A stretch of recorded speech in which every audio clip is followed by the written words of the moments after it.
Abavyeyi barereye ku mashuri amwe ya leta yo muri komine ya Burambi mu ntara ya Rumonge bamenyesha ko bariko barakishwa muri no misi amahera n'ubuyobozi bakabwirwa ko ari vyategetswe n'ubuyobozi bw'indero muri komine. Abaganiriye na RPA muri abo bavyeyi bamenyesha ko ayo mafaranga babwirwa kwagenewe kugura icuma ca imprimante kizokoreshwa n'ubuyobozi bw'indero muri komine. Uyu muvyeyi avuga ko ari naho birukana uwutayatanze. Yatanze ku munyeshuri umwe amajana 3 kandi numva utayatanze baramwirukana bacamwirukana. Nayo kugura imprimante, iyo imprimante niyo muri DC ukamenga nta frais de fonctionnement bafise.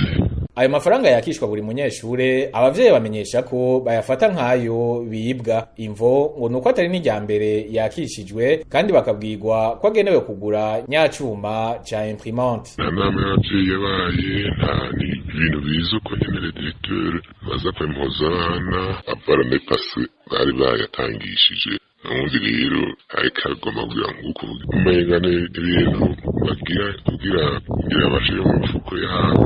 RPA yahamagaye umuyobozi w'indero muri komine Burambi bayikorere Abias kugira twumve ico avuga ku myidogo y'abavyeyi, ariko telefone yiwe yahamagara akabura uwitaba. Twanarondeye na Ndikuriyo Isaac, umuyobozi w'indero mu ntara ya Rumonge, tumaze kumwidondora yahisemwo kuducirako umurongo wa telefone.